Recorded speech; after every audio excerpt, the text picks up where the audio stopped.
Yeah, it sounds more like an air ventilation. It's not the way.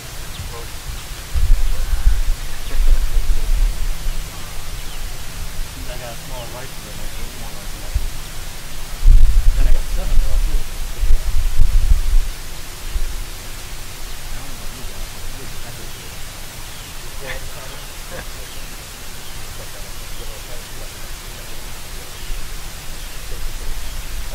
So this is the brown vest. This is what the normal men would use in the finish. Normal man, yeah. You're not normal. Life says the same thing. Right. So I'm not going to deny it. the gun doesn't have any sights on it. So there's no command to aim. So in order to get him to shoot, we have to tell him to kind of get the gun in the right place, right? So we say present or make ready. Right? So he's going to make ready, cock it. Cock it. He's a brand new recruit. Right? Present.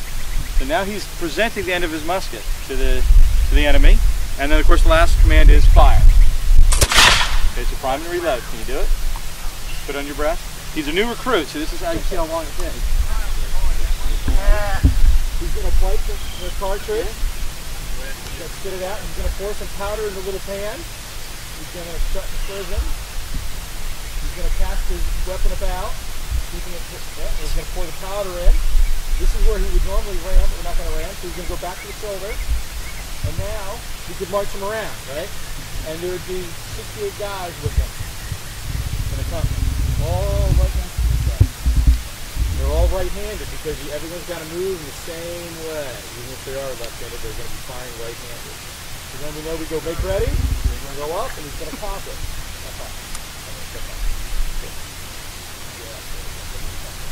Okay, so he's ready. Technically, we can march him around like this if we wanted to. And then it's present. Fire. And you know how to do the beat? And you back to the shoulder. I know. Burning. You drop a piece of paper into the barrel. Put stuff down in there to get a little pressure. It's a piece of paper burning on the grass. The grass is pretty wet. I don't think we have much to worry about. Okay. All right, so you can see what the soldier looks like real quick. And so it's secure. You heard it go off, but we also flipped it around and made sure all the powder came off. So, real quick question: does black powder go off in rain? No. It's tough, right? Because the powder gets wet. So, what is he going to use in rainy weather to get the enemy off the field? Do we know? Anyone know what this thing is? You know what this is used for? Anyone? Oh, no, that's what we use this for. See, early on, what we did with this as Americans is we'd skewer our meat and we'd cook it over the fire. But later on, we learned to do what the British did with this, and that is put it on the end, you're right, and now we can skewer some people with this. And this doesn't run out of ammo, right? This doesn't run out of ammo, and this doesn't, it works in wet weather. So this is the main weapon of the age. The idea is to advance, fire some volleys, fix your bayonet, and force the enemy from the field. And the early war, the British guys in the red coats were the masters of the bayonet. By the end of the war, it's the Americans who are the masters of the bayonet. You go down to Yorktown, which is down here, or down that way a little bit, you can see Redoubt 10, where the Americans take Redoubt number 10 with about 400 men in about 10 minutes. So, he's wearing a red coat. This is the 14th Regiment of Foot. Each regiment had its own facing. A facing is what we would call like a lapel today. Okay? And now Benedict, our commander, doesn't have facings on today. He'll tell you why in a few minutes. But every regiment is going to have a facing on. He's a buff regiment, and then he's got lace around his buttonholes. And that tells you he's the 14th Regiment of Foot. And that's how you can tell. So color means a lot back then to different people. He's got no rank insignia, so he's just a private. You can see our general has some rank on him. That's smell too. And our hat is worn cocked over our left eye. Why? Because our musket has to go here. Right? Otherwise, we wore it straight like our general, our musket would keep getting hit. So Later on, they all wore gaitered trousers because in Virginia, you know, there's a lot of briars. So you want to make sure you protect your legs. You want to keep the rocks out of your shoes. And so when you're marching around. He's got a cartridge box which holds about 20 rounds or so. And of course he's got his bayonet. He would have a haversack and a canteen. And when they landed here, they reprovisioned. They got water and some food, and they marched on down to Petersburg to meet, Major General Phillips was here to meet Cornwallis. That's where they went. They actually burnt Chesterfield, one of about 140 buildings in Chesterfield County for Cornwallis. Again, it's a flintlock. I don't know how many we talked to Steve, but the flint, again, strikes the prison, makes that spark, ignites the powder in the pan, ignites the powder in the back of the barrel, which shoots out the ball. How far do you think this thing can effectively shoot somebody? Anyone? How about you Army guys? Guessing about 100 yards. Well, Accuracy is probably more important because they couldn't hit it so far with a round ball. that's right. It's a round ball and it's not rifled. It's So frustrating. at 100 yards, when I shoot this in tournaments, 100 yards with good powder, a patched ball, taking my time, and knowing this weapon, I can put 8 out of 10 and an 8.5 by piece of paper at 100 yards. Okay? But I fire a lot. The average soldier did not fire that much. Why? Because we don't have that much powder. Okay? So you got to remember, these guys are professional. The Americans are not. Continentals are not. So they're going to be a little more accurate probably at longer ranges. But the major range was about 50 yards. That's what they would try to do. Read a lot of accounts where they say he opened up at 100 yards. You see casualty lists when they say that. 1 or 2 guys. Washington loads with buck and ball, which he loads the 69 caliber with 4 buckshot. The British do not do that. You just have the 1 ball in there. So again, it's more of a primitive weapon. Now Bob over there, the guy walking around, he has a rifle somewhere around. I don't know where your rifle is. But his rifle, he can shoot someone at 200 yards. That's heavy. We're 50 yards. You'd think he has a better weapon, right? 200 yards, it's rifled, it's more accurate. But we load 4 times a minute. He loads at the beginning twice a minute. Once his weapon gets fouled, which means the black powder gunks up in it, he's loading once, maybe every minute, maybe once every 2 minutes. We're still only getting about 4 shots a minute. When we put the bayonet on, he doesn't have one. So if we can close with the riflemen, we're going to win every single time. So the British were trying to come up, establish some volleys, break the morale, put the bayonets down, and then push the Continentals off the field. And that's exactly what happens at Petersburg. Bennekel shows up, they come up, they fire a few volleys, they eventually outflank the Americans, the Continentals, and they run across the bridge back into Chesterfield. So, any questions? How long was that type of gun used? This gun, okay, this gun, the first model Brown Bess, this is the second land model. The first land model is about this tall. The second and the third. So the first is French and Indian, American Revolutionary War, Napoleon. By the time the Civil War runs around, and we'll just do American history, Civil War runs around, this is still used by the old guys. In fact, if you go to, there's a program in Petersburg called Old Men and Boys, when in the end of the war, the Yankees are trying to take Petersburg, some of the guys take this off the wall and use these.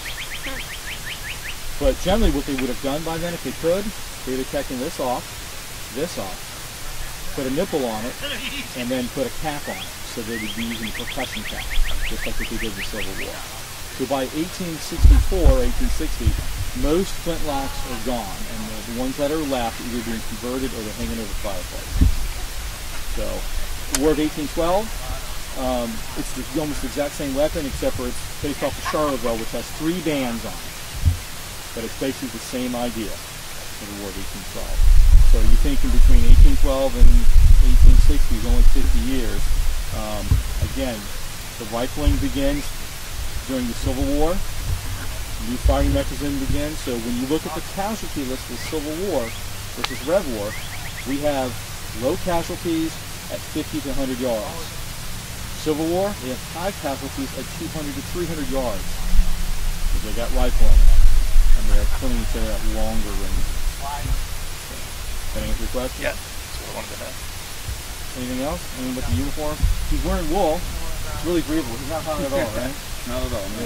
Yeah. Not sweating at all. It can still be warm, but it is breathable. Anything? No? All right. Well, thank you for coming to City Point today. We appreciate it. We have our command.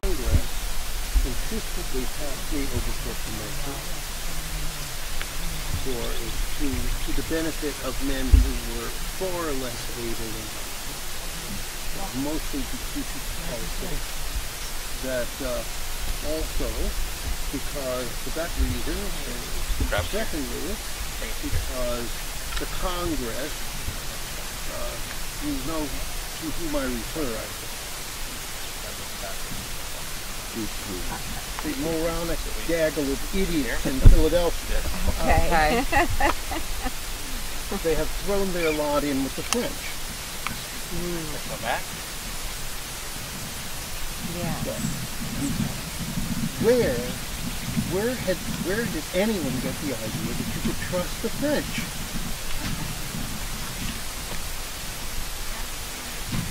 They have loaned the Congress. They have loaned the Congress money. They have given them muskets and powder and uniforms. They have sent fleets and armies. You gotta grab a low. All of that costs money. Yeah. Now, Does it make sense? I will ask You you, can go grab a low versus grab do you not think that at some point in the future, they're going to want to be repaid? So, you poor benighted fools, you see, when you have, let us assume that you win the war, and the British Army leaves this place, and you are no longer part of the British Empire.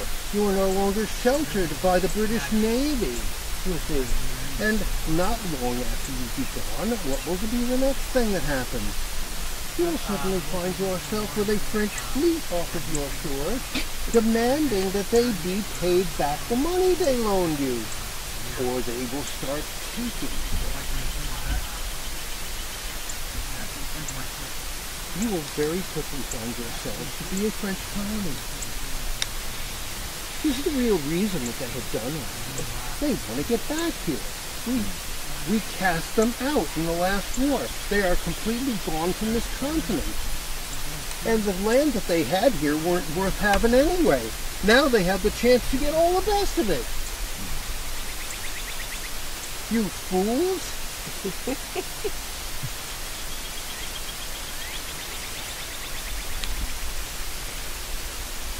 But all is not lost. You have an opportunity. You may join the right side and help us win this war so you may stay in the British Empire.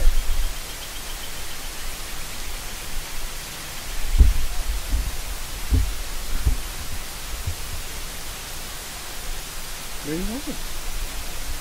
Seems like common sense to me. Can you imagine Congress one day making rules like high taxes and things of that nature? That would never happen. Could you possibly imagine them doing something like that? No. Oh no, they didn't do that just now. We could have done quantitative easing.